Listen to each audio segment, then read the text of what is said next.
ఆయన మీ మధ్యలోనే ఉన్నాడు. పితా పుత్ర పవిత్ర ఆత్మ నామమున ఆమెన్. క్రీస్తునాథుని యందు ప్రియమైన సహోదరి సహోదరులారా, మనందరం కూడా ఆగమన కాల 3వ వారంలోనికి ప్రవేశించి మన ఈ ఆధ్యాత్మిక ఆగమన కాల ప్రయాణాన్ని ముందుకు తీసుకుని వెళుతూ ఉన్నాం.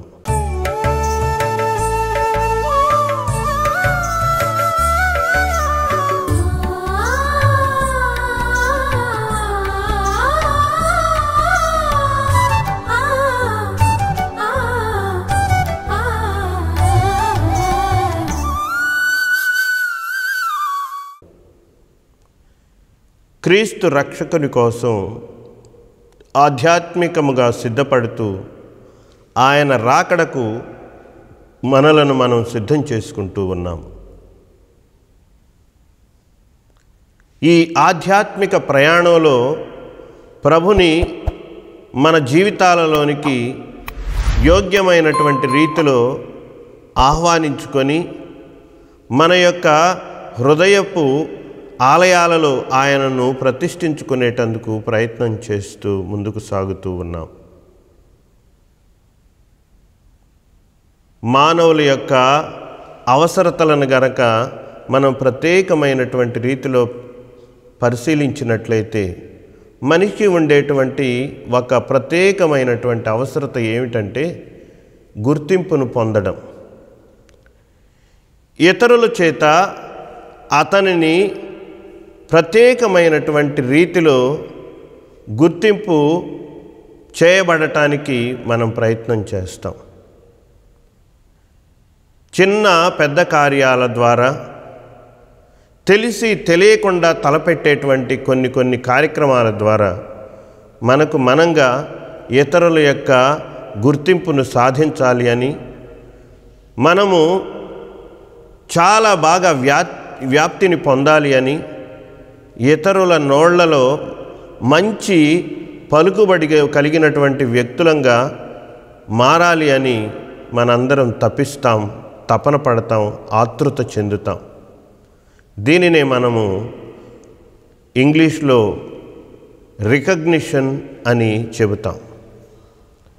ఈ విధమైనటువంటి ప్రాచుర్యానికి, ప్రచారానికి, లేకపోతే పబ్లిసిటీ కావాలనేటువంటి ఆ తపన మనందరం కూడా మనం ఇలాంటి పనులు చేస్తూ అందరి ప్రశంసలను, అందరి మన్ననలను, ఆమోదాలను పొందుతూ మనందరం ఒక ప్రాముఖ్యమైనటువంటి వ్యక్తులుగా ఉండాలని మనం కోరుకుంటాం. ఇలాంటి నేపథ్యాన్నే ప్రియమైనటువంటి సహోదరి సహోదరులారా ఈనాటి సువిశేషంలో మనం చూస్తూ ఉన్నాం. బెతానియాకు అవతల ఉన్నటువంటి ప్రాంతంలో బప్తిస్మ యోహాను పశ్చాత్తాపానికి ప్రజలను ఆహ్వానిస్తూ వారికి జ్ఞానస్నానాన్ని ఇస్తూ ప్రభువు రాకడకు సిద్ధం చేస్తూ ఉన్నాడు. ధర్మశాస్త్ర బోధకులు, పరిసయ్యులు, పెద్దల నాయకులకు సంబంధించినటువంటి కొంతమంది వ్యక్తులు యోహాను దగ్గరకు వచ్చి, రానున్నటువంటి వాడివి నువ్వేనా, మేము ఎవరి కోసమన్నా ఇంకా ఎదురు చూడాలా, రానున్న క్రీస్తువు నువ్వేనా అని యోహానును ప్రశ్నించినప్పుడు యోహాను నేను క్రీస్తును కాదు అని చెప్పి నేను ఆయన రాకడను సిద్ధం చేయడానికి వచ్చిన వాడినే కానీ ఆయన వెలుగుకు నేను సాక్ష్యంగా నిలవడానికి వచ్చాను అని వారికి చెప్పాడు.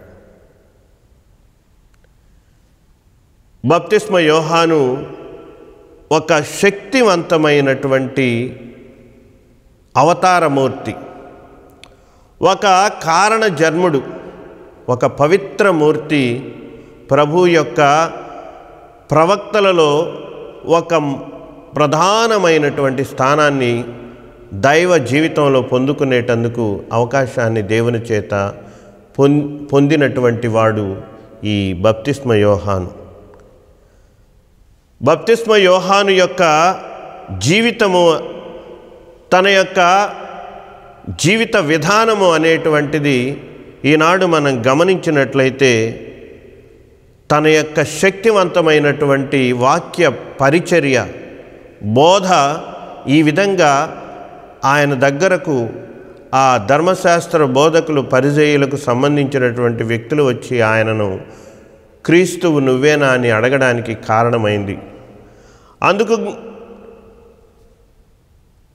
బప్తిస్మ యోహాను ఏమాత్రం తడబాటు చెందకుండా, ఏమాత్రము అటు ఇటు కాకుండా తాను చెప్పాల్సినటువంటి సమాధానాన్ని వారికి చక్కగా వివరించేటందుకు ప్రయత్నం చేసుకుంటూ వచ్చాడు. ఎంతోమంది ప్రజలు బప్తిస్మ యోహాను బోధలకు ఆకర్షితులై ఆయన దగ్గరకు వస్తూ ఉన్నారు. ఆయన బోధలను ఆలకిస్తూ రానున్నటువంటి అభిషిక్తుడైనటువంటి క్రీస్తు తానే అన్నట్లుగా ఆయన దగ్గరకు వచ్చి ఆయన బోధనను ఆలకిస్తూ ఉన్నప్పుడు ఈ విధంగా ఈ ధర్మశాస్త్ర బోధకులకు సంబంధించినటువంటి వాళ్ళు యేసు ప్రభును ప్రశ్నించారు. ప్రియమైన సహోదరి సహోదరులారా, తన స్థానం ఏమిటో ఎరిగి ఉన్నాడు. దేవుని ముందు తాను ఏమై ఉన్నాడో తెలుసుకున్నాడు. తన యొక్క హోదా ఏమిటో తెలుసుకున్నాడు. తన అంతస్తు ఏమిటో తెలుసుకున్నాడు. అందుకనే బప్తిస్మ యోహాను నేను ఆయన పాద రక్షల వారును విప్పడానికి కూడా నేను యోగ్యుడను కాను అని వారి ముందు అంగీకరించాడు. నేను ఆయన మార్గాన్ని సిద్ధం చేయడానికే వచ్చాను, కానీ నేను మాత్రం ఆయనను కాదు అని చెప్పి అన్నాడు. తనకు స్వతహాగా అనేక మంది అనుచరులు ఉన్నా ఆయన దానిని ఆధారం చేసుకొని దాని నుంచి లబ్ధి పొందడానికి రానున్నటువంటి వాడు ఎవరో అక్కడ ఉన్నటువంటి ప్రజలకు తెలియనప్పుడు క్రీస్తు తానే అని జనం అనుకుంటున్నటువంటి ఆ సందర్భాన్ని అవకాశంగా తీసుకొని నేనే అని చెప్పుకునేటువంటి ఆ స్థాయికి కూడా తాను దిగకుండా నేను ఆయన మార్గాన్ని సిద్ధం చేయడానికి వచ్చాను అని తనను తాను ఎంతో సాధారణమైనటువంటి వ్యక్తిగా తనను తాను జనం ముందు చూపించుకునేటందుకు ఆయన సాహసించాడు. తన యొక్క సాధారణమైనటువంటి వ్యక్తిత్వాన్ని ఆ ప్రజల ముందు ఆవిష్కరించాడు. తన యొక్క వినయాన్వితమైనటువంటి మనస్సును ఆ మాటలలో మనం గమనించవచ్చు. నేను ఆయనను కాదు అనటంలో, ఆయన చెప్పుల వారును విప్పటానికి కూడా యోగ్యుడను కాను అనడంలో ఆయన ఎంత వినయం కలిగినటువంటి వాడో ఈరోజు మనకు అర్థమవుతూ ఉంది. ప్రియమైనటువంటి సహోదరి సహోదరులారా, అందువలన ఈరోజు మనందరము కూడా నేను ఆయన పంపినటువంటి ఒక పనివాడిని అని ఆయన వారి ముందు చెప్పుకోవటం, అతను ఎంతమాత్రం దేవుని ముందు యోగ్యత కలిగినటువంటి వాడిని కానని క్రీస్తు ముందు తాను తలదుడుపు అని ఆయన ఆ విధంగా అంగీకరించాడు. ప్రియమైన సహోదరి సహోదరులారా, తన యొక్క గొప్పతనాన్ని తాను తిరస్కరించాడు. తనకున్నటువంటి ప్రవక్త అనేటువంటి హోదాని కూడా ఆయన తృణప్రాయంగా తీసివేసుకున్నాడు. ఆ విధంగా ప్రియమైనటువంటి దేవుని బిడ్డలారా, నేను ప్రవక్తనని చెప్పుకునేటందుకు బప్తిస్మ యోహాను ఎంత మాత్రము సాహసం చేయలేదు. అది ఆయన చెప్పి నేనే ప్రవక్తను అని చెప్పి ప్రజలందరి ఆమోదాన్ని అంగీకరించి అందరి చేత ఆయన ఆరాధనీయుడు అయి ఉండవచ్చు, గౌరవనీయుడై ఉండవచ్చు. కానీ వేటికి కూడా ఈ బప్తిస్మ యోహాను తలవంచకుండా ఇలాంటి గుర్తింపులేవి తనకు పనికిరావని, అవసరం లేదని ఎంతో వినయం కలిగినటువంటి వాడిగా ఈరోజు బప్తిస్మ యోహాను మనకు ఒక మంచి ఆదర్శాన్ని ఆయన అందిస్తూ ఉన్నాడు. ప్రత్యేకమైనటువంటి విధంగా క్రీస్తు ముందు, తన సృష్టికర్త ముందు తన స్థాయి ఏమిటో ఎరిగి ఉన్నాడు.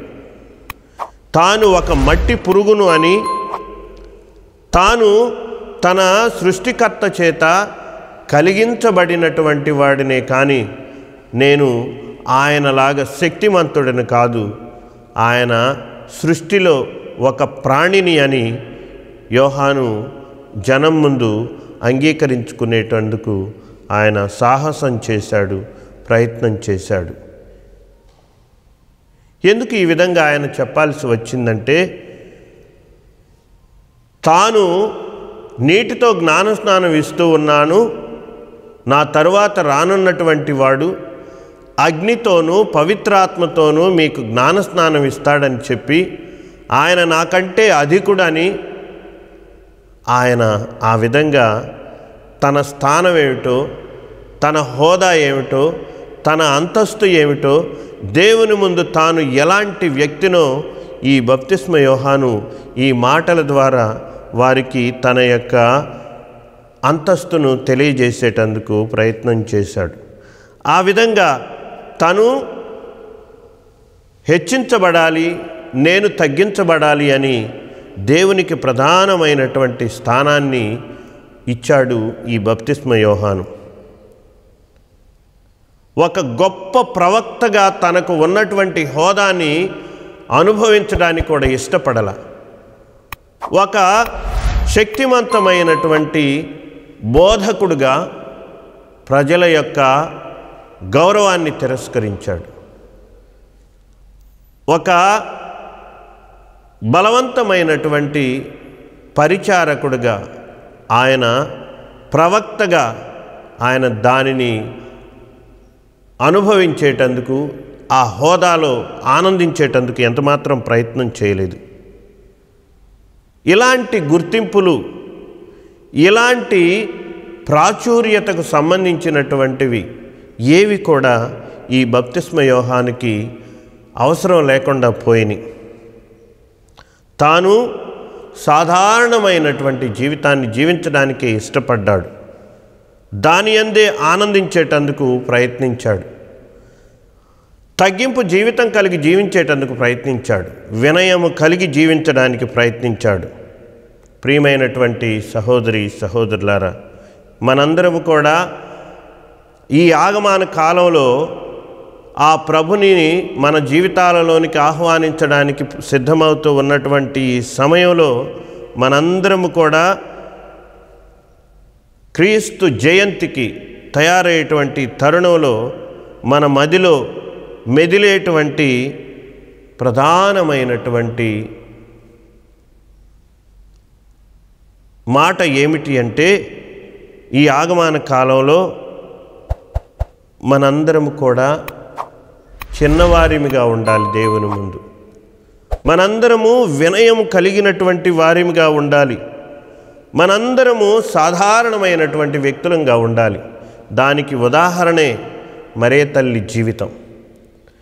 మరే తల్లి కూడా ఎంతో వినయంగా నేను ఏలిన వారి దాసిరాలని అని దైవ చిత్తాన్ని ఆమె అంగీకరించి లోక కళ్యాణానికి ఆమె దేవునికి చేయూతను అందించి, సహకారాన్ని అందించి సహాయం చేసింది అని మనందరం గుర్తించాలి. మరియకు భర్తగా ఏర్పాటు చేయబడినటువంటి జోజప్ప గారు కూడా, ప్రియమైనటువంటి సహోదరి సహోదరులారా, తాను కూడా అన్నిటినీ త్యాగం చేశాడు దైవ చిత్తం కోసం. అన్నిటినీ తృణప్రాయంగా తీసివేసుకున్నాడు. దేవుని చిత్తం ఇది అని దానిని అంగీకరించి జోజప్ప గారు కూడా, ప్రియమైనటువంటి సహోదరి సహోదరులారా, తన కలలన్నింటినీ కూడా ప్రక్కన పెట్టాడు. దేవుని కోసం తన కోరికలను, తన యొక్క ఆశలను, ఆకాంక్షలన్నింటినీ కూడా వదిలివేసుకొని, దేవుని చిత్తమే నా ద్వారా జరగాలని దేవుడు కోరుకుంటున్నాడు కాబట్టి దానికి నేను దాసుడని అని జోజప్ప గారు కూడా అంగీకరించాడు. ఇక ఈనాటి సువిశేషంలోని ఈ బప్తిస్మ యోహాను కూడా ఇదే విధమైనటువంటి పనిని చేశాడు. తనకు తానుగా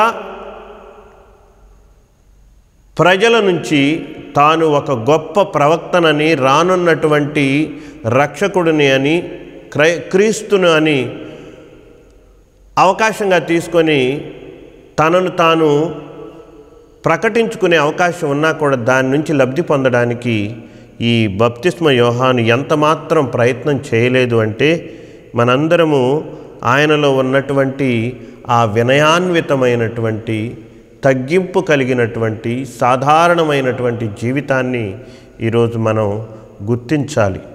అందువలన సాధారణమైనటువంటి జీవితంలోనే మనందరం పెద్దవాళ్ళం అవుతాం, గొప్పవాళ్ళం అవుతాం. వినయం కలిగి ఉండటమే మనందరము ఉన్నతమైనటువంటి స్థానాన్ని పొందడానికి, దేవుని దృష్టిలో ఉత్తములము అని పరిగణింపబడడానికి మనకు అవకాశంగా ఉంటుంది అని ఈ సందర్భంగా మనందరము తెలుసుకొనాలి. మనం ఎప్పుడైతే వినయం కలిగి ఉంటామో, సాధారణమైనటువంటి వ్యక్తులంగా జీవిస్తామో, అప్పుడు దేవుని ముందు మాత్రమే కాకుండా ఇతరుల ముందు కూడా మనందరము గొప్పవారిమిగా పరిగణించబడతాము అని ఈరోజు మనం ఈ వాక్య ధ్యానాంశం ద్వారా మనందరం తెలుసుకొనాలి ప్రియమైన సహోదరి సహోదరులారా. కాబట్టి బప్తిస్మ యోహాను నేను ఒక బూడిద లాంటి వాడిని అని అంగీకరించాడు. దేవుడు చేసిన సృష్టిలో నేను ఒక పురుగును అని ఆయన తనను తాను తగ్గించుకున్నాడు. ఒక ప్రాణిని మాత్రమే అనుకున్నాడు. కాబట్టి మనందరం కూడా గర్వించడానికి ఏమాత్రం అవకాశాన్ని కలిగి ఉండకూడదు. మనందరము కూడా తృణప్రాయమైనటువంటి జీవితం కలిగినటువంటి వారిని ఒప్పుకుంటూ ముందుకు సాగాలి. మనలో అందుకనే గర్వానికి ఏమాత్రం తావు లేకుండా మనందరం ఉండాలి. ఆ గర్వము అనేటువంటి ఆ దుర్గుణము వలన మనలో విచారపు ఛాయలు అనేటువంటివి అలముకుంటాయి. దేవుడు నీలోనికి ప్రవేశించడానికి వీలు లేకుండా ఉంటుంది. నీలోనికి దేవుని శాంతి అనేటువంటిది రాకుండా ఆ గర్వం అనేటువంటిది అడ్డంగా నిలుస్తూ ఉంది. మనం ఎంతగా సాధారణ జీవితాన్ని జీవిస్తామో అంతగా మనందరము కూడా దేవుని యొక్క కృపలను మనలోనికి ఆహ్వానించడానికి భగవంతుడు మనకు సహాయం చేస్తాడు. మనం ఎంత చిన్నవారిగా ఉంటామో అంతగా దేవుని యొక్క ఆశీర్వాదాలు మనలోనికి వాటంతటవే ప్రవేశిస్తాయి. కాబట్టి ఈరోజు ప్రియమైనటువంటి సహోదరి సహోదరులారా, దేవుని నీవు ఆయన ఉన్నతమైనటువంటి స్థితిని బట్టి, ఆయన అత్యున్నతమైనటువంటి స్థితిని బట్టి ఆయనను అంగీకరించాలి, ఒప్పుకొనాలి.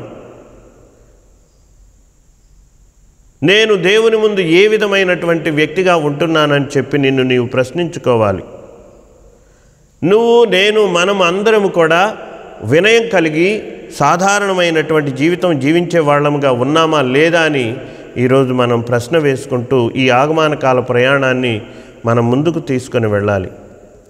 కాబట్టి ఈ రోజులలో ప్రియమైనటువంటి సహోదరి సహోదరులారా, ఈ విధమైనటువంటి మనస్సులతో మనస్తత్వాలతో మనందరము దేవుని రాకడ కోసం సిద్ధం కావడానికి మనందరము ఈ దేవుని పట్టణాలను ఆధారం చేసుకొని ముందుకు సాగుదాం. కాబట్టి మనందరం కూడా సాధారణమైనటువంటి వ్యక్తులుగా ఉండడానికి, వినయం కలిగిన వ్యక్తులుగా ఉండడానికి, అవసరతలో ఉన్నటువంటి వారికి మనకు తోచిన విధంగా అందుబాటులో ఉండేటందుకు మనందరం కూడా ప్రయత్నం చేయాలి అని ఈనాడు దేవుడు మన నుంచి ఆశిస్తూ ఉన్నాడు.